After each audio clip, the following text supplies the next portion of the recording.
Baru kali ini Rudi disapa pendaki. Namun baru saja melewatinya, dua orang tersebut sudah tidak ada jejaknya. Langkah kaki dilanjutkan lagi setelah membacakan Al-Fatihah untuk mereka yang sudah meninggal. Dan sosok kakek sepuh berdiri bersama wanita ayu yang melebihi kecantikannya kaum Hawa di dunia. "Ayo nak, bangun, jalan-jalan sama si Mbah." Rudi yang bolak-balik naik lawu baru mengetahui ada bangunan megah di puncaknya. Dia telah masuk dunia gaib dan yang dihadapinya adalah penguasa gaib di gunung ini. Assalamualaikum warahmatullahi wabarakatuh. Apa kabar teman-teman semua? Semoga teman-teman dalam keadaan baik-baik saja tentunya. Semoga teman-teman dilimpahkan rezeki dan diberi kesehatan selalu. Untuk teman-teman jangan lupa like, komen, subscribe, dan tekan tombol loncengnya. Kembali lagi dengan kami, Sultan Prabu, dalam segmen Cerita Mistis Pendakian. Wejangan di puncak Lawu. Sore itu, Rudi terduduk kelelahan setelah seharian bekerja. Dari seberang rumahnya terdengar suara riuh om dan tantenya yang membangunkan Rio. Anak bungsu dari 3 bersaudara sakit setelah ikut mendaki Gunung Lawu tempo hari bersama teman-temannya. Dengan penasaran ia mendatangi rumah omnya. Tergeletak lemas dan panas, dengan tangan menggenggam serta mata yang terpejam. Semua khawatir keluarga omnya. Dibawa ke puskesmas, kata dokter hanya masuk angin biasa. Namun keadaannya tidak seperti sakit masuk angin. Dengan rasa penasaran, Rudi mencoba bertanya sama Ika, kakak perempuan Rio. Mendapat info bila anak ini membawa batu kecil berwarna yang disimpan dalam tas lempangnya. Entah dari mana dia dapat. Namun kecurigaan Roni tertuju pada pendaki Rio bersama teman-temannya kemarin lusa. Dibukanya tas itu dan benar saja terpancar hijau seperti giok, namun bukan batu giok. Entah batu apa dan dari mana Rio mengambil, pihak keluarga tidak ada yang tahu. Karena memang saat itu musim akik merajalela. Mungkin anak ini terpukau akan keindahan batu ini. Teringat dengan teman pengajiannya, Rudi mencoba menghubungi Syahroni. "Rudi, assalamualaikum Ron." Roni, "Waalaikumsalam. Ada apa?" Ditumben telepon Rudi. "Begini Ron, aku langsung saja ya. Ini ada keponakanku tuh demam panas kayak orang step gitu sepulang dari daki Lawu. Dan di dalam sling bagnya ada batu kayak giok. Mungkin bisa jadi ini diambil dari sana. Tapi kenapa dia kok nggak sakit gini ya?" "Tahu sebabnya, Roni?" "Waduh, mana aku tahu Ron. Namun kalau sakit-sakitan gitu bisa jadi dia melanggar." Rudi, "Maksudmu mencuri?" Roni, "Iya Di. Terus yang empunya itu tidak terima dan adekmu belum kuat dengan segala gangguan yang ada, jadi menyerang ke kesehatannya." Rudi, "Lantas apa yang bisa aku bantu Ron?" "Kasihan om dan bulikku." Roni, "Kamu ada waktu nggak? Kamu ke rumahku, terus aku antar ke rumah Pak Kiai yang waktu itu beri tausiah saat pengajian di masjid. Insya Allah bisa dibantu." Rudi, "Sekarang aku ke rumahmu ya." Roni, "Iya, mumpung sore-sore begini, beliau di rumah." Rudi, "Oke, aku berangkat." Perjalanan 15 menit sampai rumah Syahroni. Lantas tidak pakai lama, mereka langsung menuju ke rumah Pak Kiai yang diceritakan Roni saat ditelepon. Liku perjalanan melewati jalan kampung dan masuk gang melewati persawahan, dan di ujung jalan terdapat bangunan limas Jawa. Roni pun mengarahkan untuk memasuki peralatan rumah itu. Dari pengamatan Rudi, rumah bergaya limas Jawa masih sederhana, bagai rumah klasik tempo dulu. Di sebelah rumah ini terdapat gazebo dengan karpet dan sajadah yang terlempit. Di belakang gazebo ada kandang ternak. Entah berapa ternak Pak Kiai ini.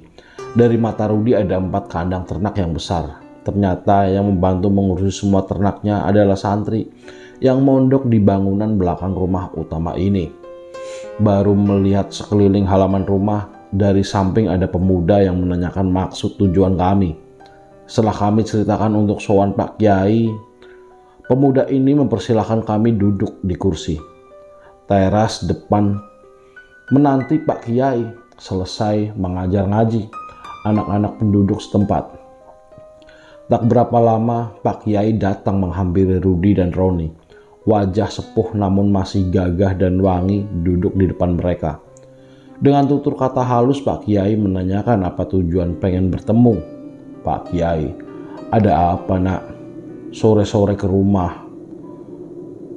Menjulurkan tangannya Roni. Setelah salim, begini Yai, kami kesini pertama ingin silaturahmi. Keduanya adik sepupu teman saya ini baru kena musibah. Pak Kiai, astagfirullah, musibah apa nak? Rudi menjelaskan seperti apa yang diceritakan sama Roni. Dari tatapan Pak Kiai ini sepertinya beliau sudah memahami apa yang terjadi. Pak Kiai, bukan milik kita, bukan hak kita, tidak seharusnya mengambil. Rudi, lantas bagaimana Yai? Saya bisa membantu. Kasihan keluarga om saya, apalagi Rio anak cowok satu-satunya. Pak Kiai, kembalikan nak. Tanya sama adekmu, lokasi ngambilnya di mana? Kalau kamu ingin membantu, kembalikan ke tempat semula batu itu berada. Rudi, apa diwakilkan bisa Yai? Pak Kiai, yang mewakilkan dari keluarga nak. Tidak mungkin kesalahan anak ommu, terus anak ommu yang lagi kena sakit-sakit itu suruh mengembalikan. Rudi hanya terdiam dan mengangguk mendengar jawaban Pak Kiai. Dari dalam hati Rudi lelah akan perjalanan, pekerjaan, dan belum mempunyai kepenginan naik gunung. Namun dari sisi lain Rudi kasihan om dan tantenya. Pak Kiai, bila bantu sudah dikembalikan masih seperti itu, kabari saya nak, biar nanti saya ke sana. Rudi, iya Pak Yai, terus apa bekal saya Pak? Mengingat ini berhubungan dengan gaib. Pak Kiai, tawakal dan percayakan semuanya pada Tuhan. Paham nak? Rudi, njih Yai. Pak Kiai, nanti setelah turun mampir sini ya nak. Insya Allah saya bantu perjalananmu. Dari obrolan bersama Pak Kiai, Rudi yang memutuskan vakum sementara dari pendakian terpaksa mengangkat karirnya lagi. Namun apa boleh buat, dari perwakilan keluarganya yang hobi naik turun gunung hanya Rudi ini. Saudara lainnya tidak ada. Nasihat singkat Pak Kiai ditutup dengan azan maghrib.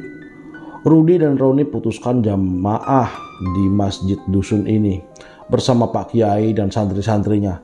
Setelah maghriban usai, mereka berpamitan sambil dicium tangannya. Pak Kiai berpesan, bila terus turun besok harus mampir, dan Rudi hanya mengangguk. Perjalanan pulang ke rumah Roni, Rudi beberapa kali mengajak temannya ini untuk mendaki esok lusa. Namun karena Roni tidak ada libur dan juga masih membantu orang tuanya panen, terpaksa menolak ajakan Rudi. Rudi yang sedikit kecewa memaklumi karena dadakan serta pendakian kali ini bukan pendakian seperti biasanya. Roni hanya menawarkan alat-alat pendakian yang dia punya untuk dibawa Rudi esok hari. Tanpa panjang lebar, sesampainya di rumah Roni, alat-alat yang dijanjikan diambilkannya dari dalam lemari, lumayan komplit. Alat yang dimiliki Roni, maklumlah anak gunung jadi mengurangi biaya untuk menyewa. Menabung dikit demi sedikit untuk membeli alat-alat yang diperlukan. Tenda saja yang dipinjam, karena lain-lainnya Rudi sudah punya. Setelah selesai menata alat, Rudi berpamitan pulang. Di sepanjang perjalanan dalam benaknya, dia belum pernah berurusan soal gaib. Ya, pernah bertemu atau merasakan saat di gunung. Itu pun sebatas eksistensi keberadaan mereka. Namun untuk hal yang diceritakan Pak Kiai tadi, Rudi baru kali ini. Dengan bismillah dia meyakinkan diri. Sesampainya di rumah diceritakanlah dengan omnya di depan kedua kakek wanita Rio. Bila lusa Rudi mau mengembalikan batu yang Rio bawa. Singkat cerita, pagi hari sebelum pendakian Rudi packing alat-alat dan logistik keperluannya mendaki. Untuk cemilan sampai, saku uang Rudi diberi omnya. Mungkin karena perjalanan Rudi ini demi Rio anak bungsunya. Berpamitan sama orang tua dan juga om tantenya. Tak lupa batu yang akan dikembalikan Rudi simpan di tas kecilnya. Bismillah, perjalanan dimulai. Dari rumah menuju pos pendakian diperlukan waktu 2 jam perjalanan. Dengan lancar jam 2 siang Rudi sudah sampai di base camp Cemoro Sewu. Setelah mengurus perizinan, tepat jam setengah 3 Rudi melangkah. 10 langkah dari gapura base camp, dia berdiri dan berdoa meminta keselamatan perjalanan. Berangkat dan pulang sampai rumah bertemu keluarganya. Perjalanan dimulai.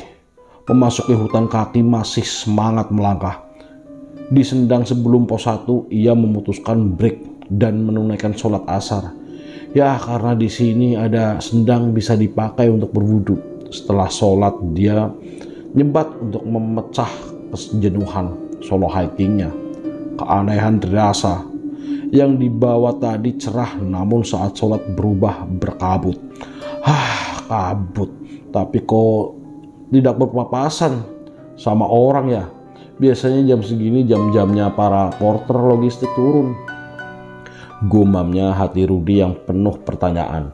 Namun, sudahlah, tidak terlalu dipikirkan.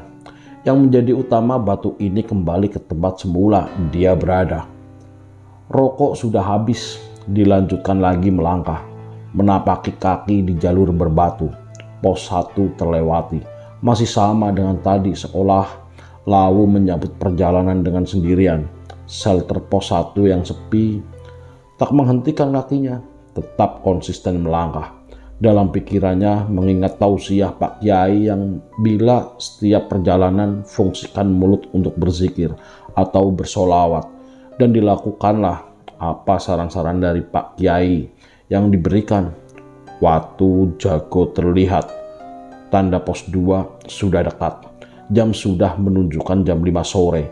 Sesampainya di pos 2, keanehan terjadi lagi. Ada tenda-tenda pendaki yang terpasang, namun tidak ada orangnya. Mungkin yang punya tenda masih di atas. Mungkin perjalanan turun, pikirnya. Lanjut melirik warung yang terbuka dengan jajanan yang ditawarkan.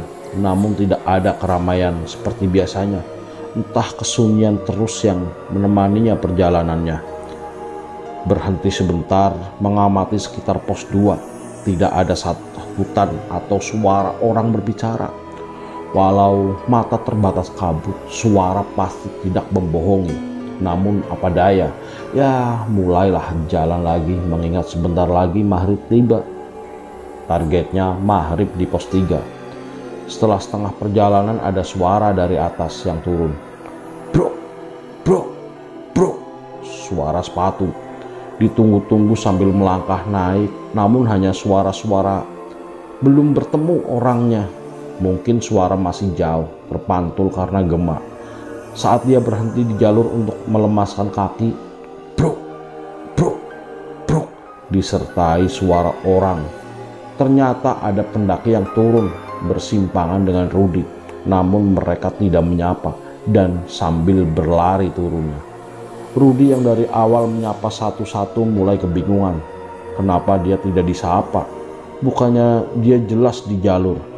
Ya sudahlah, berpikir positif saja.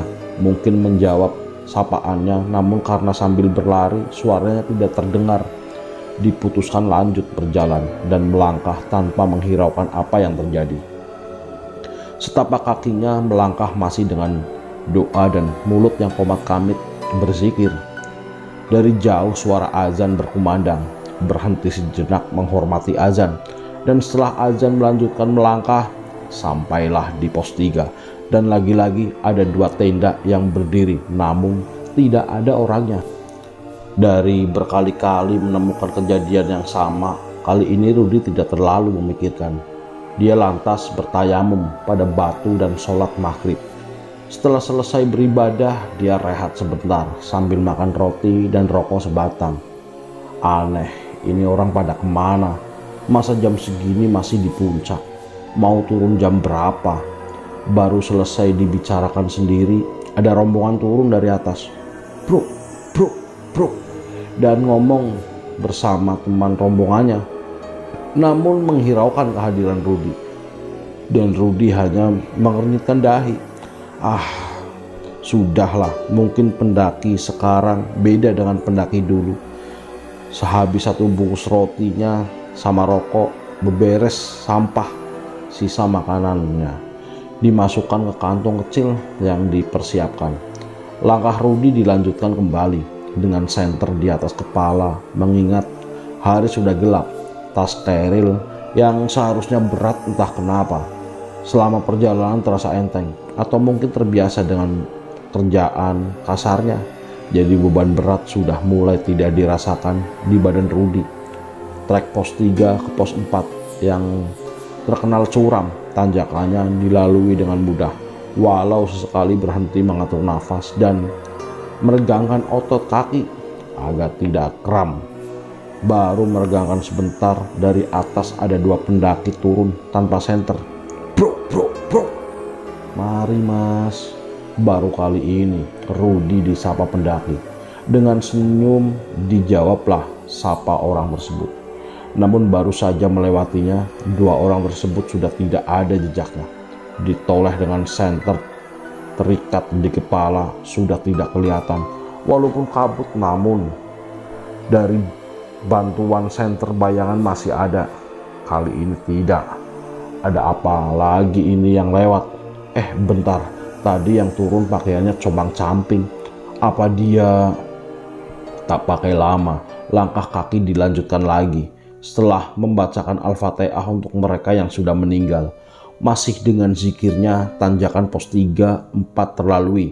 Sesampainya di pos 4, waktu kumpul, dia berhenti untuk menarik nafas dan minum. Di pos ini tidak ada tenda dan sepi. Kabut pun menghilang.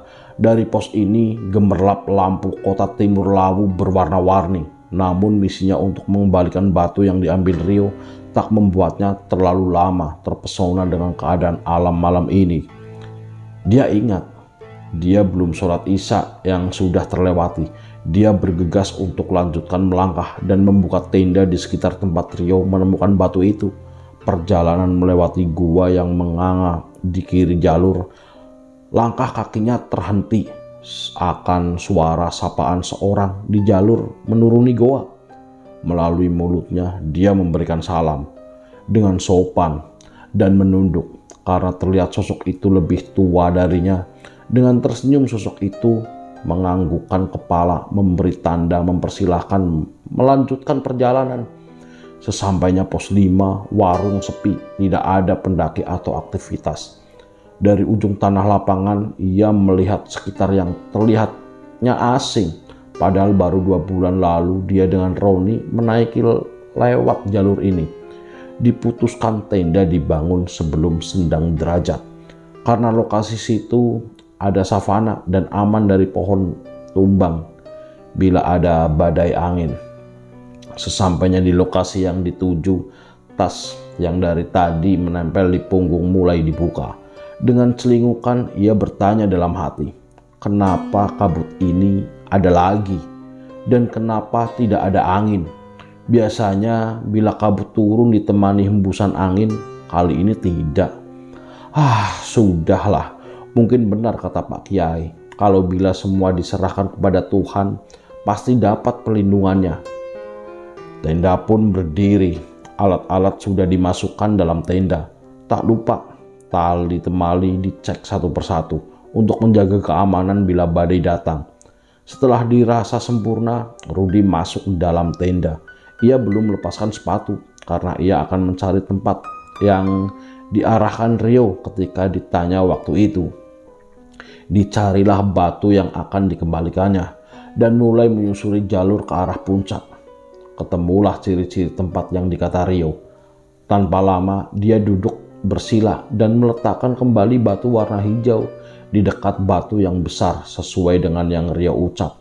Sebelum meninggalkan tempat itu, ia memejamkan mata dan meminta maaf akan kelancangan adik sepupunya. Ketika masih bersila, angin datang dari segala arah. Tanpa dihiraukan, Rudy masih kusuk dengan surah-surah pendeknya. Setelah dirasakan tugasnya selesai, Rudy kembali ke tendanya. Keanehan terjadi lagi. Tadi ketika dia mencari tempat di mana batu itu ditemukan Rio, dia melangkah lumayan jauh. Namun saat itu dia rasakan dekat dari tendanya. Sebelum sampai di tenda, ia mampir ke sendang derajat, mengambil air secukupnya untuk wudhu, menunaikan sholat isya. Walaupun suhu airnya dingin, tidak membuat gentar. Niatnya bersuah kepada Pencipta. Setelah selesai, langkah kaki menuju tenda. Di samping tenda digelarnya matras menghadap ke kiblat sesuai dengan arah kompas yang dibawa.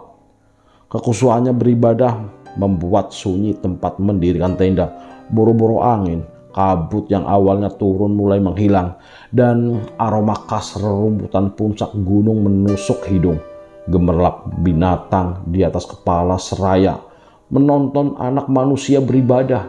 Selesai sholat, ia masuk tenda. Ya, tenda yang dipinjam Roni kapasitas 4 orang. Dan ini hanya dia sendiri di dalam, tersisa banyak ruang untuk Rudy beraktivitas di dalam tenda. Masak air untuk seduh kopi dan cemilan yang dibelikan Eka, kakak wanita tertua Roni. Dari kesendiriannya, ia mencoba memecah keheningan dan musik dangdut yang ada di HP-nya. Suara sedang untuk menemui kesendirian di atas Wukir Mahendra. Sembari menyeruput kopi dan duduk di mulut tenda, Rudy menatap ke langit yang bertaburan bintang dalam hatinya. Apa yang dia lakukan jauh-jauh ke sini, semoga ada keponakannya bisa sembuh dari sakit panas tingginya. Angin meniup dan dingin merangsak masuk ke dalam jaket Rudy.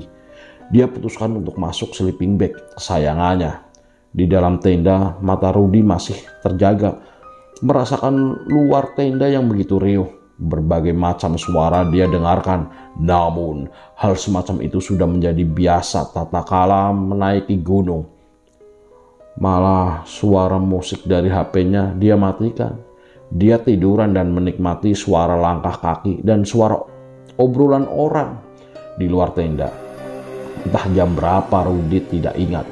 Yang dia rasakan ada yang berucap salam. "Kula nuwun Cah Bagus," dengan melambaikan badannya dan menjawab, "Monggo," sembari membuka pintu tenda dan sosok kakek sepuh berdiri bersama wanita ayu yang melebihi kecantikannya kaum Hawa di dunia. Tersenyum mereka berdiri di depan tenda birunya Rudy. Dengan bingung, Rudy hanya menatap dan bertanya. Namun sebelum menjawab, kakek itu menjulurkan tangannya untuk bersalaman. Tak pakai lama, kebiasaan dari kecil yang diajarkan orang tua Rudy terbawa sampai dewasa ini. Rudy menjabat tangan kakek itu dan mencium telapak tangannya, menandakan menghormati yang lebih tua. Dan salam kepada wanita cantik di sampingnya tanpa menyentuh, menandakan bukan muhrimnya. Kebingungan kembali lagi memutar di kepala Rudy. Simbah sama mbak ini siapa? Aki, ayo le ngadek melaku karo Simbah. Ayo nak bangun jalan-jalan sama Simbah. Nyai, ra usah wedi ngger. Ra enak sing arep nyilakani. Tidak usah takut nak. Tidak ada yang mau menyelakai. Rudy, enjih mbah, kula ngangge sepatu rin. Baik mbah, saya pakai sepatu dulu. Aki, wes lah ayo, sambil dijulurkan tangan menandakan akan digandeng. Tangan disambut Rudy. Dia melangkah tanpa alas kaki, namun tidak merasakan dingin ataupun sakit karena batuk kerikil. Aki, ngger, adoh-adoh rene ono urusan opo? Nah, jauh-jauh kesini hajatmu apa? Rudi, kulo wangsulaken watu, Mbah. Pak Kiai nyuwun kulo wangsulaken watu ingkang dipendet adik kulo. Saya cuma mengembalikan batu, Mbah. Pak Kiai meminta saya mengembalikan batu yang diambil adik saya. Kakek, Nyi iku mau jawab Nyi itu jadi tadi jawabnya. Nyai, iyalah ngger, ngopo dibalik nih? Iyalah nak, kenapa dikembalikan? Rudi, adik kulo sakit nih, mesakaken. Adik saya sakit nih, kesian. Sambil melangkah bertiga tiba-tiba di pendapa yang bersih. Rudi yang bolak-balik naik lawu baru mengetahui ada bangunan megah di puncaknya. Namun ia terhentak karena baru dia duduk bersila, banyak orang ternyata duduk di belakangnya. Nyai dan Aki tadi pun duduk menghadap Rudi dan sembari tersenyum berlawanan dengan Rudi yang bingungan akan bangunan yang megah ini. Aki, cah bagus, ngerti sopo aku? Nah, tahu siapa aku? Rudi, mboten Mbah. Tidak Mbah. Aki, wes gak usah ngerti oleh jogonen resike hatimu teko tuwo. Tidak usah tahu ya nak, jagalah bersih hatimu sampai tua kelak. Rudi, kulo dereng resik Mbah, taksi sinau. Saya belum suci Mbah, masih belajar. Nyai, ngger ngerti opo sing Mbak balik ne mau? Wujud watu ijo kuwi dolanane abdiku. Duweke menehi weruh menungso, digawe mancing atine menungso. Nah, tahu yang kamu kembalikan tadi, berwujud batu hijau itu mainan abdiku. Dia mewujudkan bentuk batu itu ke manusia untuk memancing kebersihan hatinya manusia. Tersadar kata itu, Rudi meyakini dia telah masuk dunia gaib dan yang dihadapinya adalah penguasa gaib di gunung ini. Rudi, nggih Nyi, mugi niku kula tanglet kalih Pak Kyai dipun aturi wangsulaken teng panggonan asal watu puniku. Sepindah adek kula panas awake. Kaping kalih kula yakin menawi adek kula mendhet mboten kula nuwun kalih ingkang nggadahi. Iya Nyi, karena itu saya tanya sama Pak Kiai dan disuruh mengembalikan ke tempat asal batu itu berada. Karena pertama adik saya panas tubuhnya, kedua saya yakin adik saya mengambil tanpa permisi sama yang punya. Nyai, cah bagus, saiki watu iku gawanan sampean isoh gawe awakmu digdoyo dadi rojo. Nah, batu ini sekarang bawalah untuk bisa menjadikanmu digdaya, berwibawa, bahkan bisa jadi raja. Rudi, boten Nyi, pangapunten, kulo amung kepangit sak darmo ngelampahi titahing Gusti. Tidak Nyi, mohon maaf, saya cuma ingin hidup biasa saja, tidak lebih, dan mengikuti takdir yang sudah Tuhan tentukan. Nyai, tenan ora gelem, beneran nak tidak mau. Rudi, pangapunten boten Nyi, mohon maaf tidak Nyi. Sambil tersenyum Nyai mendekati Rudi dan mengelus kepala Rudi. Nyai, yo wis ger, aku ora maksa. Lakumu jujur, atimu resik, ora gampang kegudo, gebiarin dunyo, ora edan mergo bondo. Kabeh kuwi amung apus-apuse urip. Jogonen terus yo ger, tulusing atimu tresno marang Gusti sing duwe jagat. Ya sudah nak, aku tidak memaksa. Sikapmu jujur, hatimu bersih, tidak mudah terpesona gemerlapnya dunia, tidak gila akan harta. Semua itu tipu daya kehidupan. Jaga selalu ya nak tulusnya hatimu. Cinta kepada Tuhan yang mempunyai semesta. Rudi. Njih Nyi, insya Allah kulo jogo dugi pati. Iya Nyi, insya Allah saya jaga sampai ajal menjemput. Nyai, akeh menungso nyuwun njaluk gampang nglakoni urip tanpa gelem rekoso. Ning saiki aku nemoni Joko sing tak wenehi wae emoh. Banyak manusia menyembah, meminta untuk dimudahkan menjalani hidup tanpa susah payah. Tapi sekarang aku bertemu pemuda yang aku kasihi mudah saja tidak mau. Rudi, ngapunten Nyi, maaf Nyi. Nyai, ora popo ngger, tidak apa-apa nak. Tangan Nyai masih mengelus kepala Rudi. Kakek tadi juga memberi wejangan. Aki, le, aku wong kang edan mergo bondo.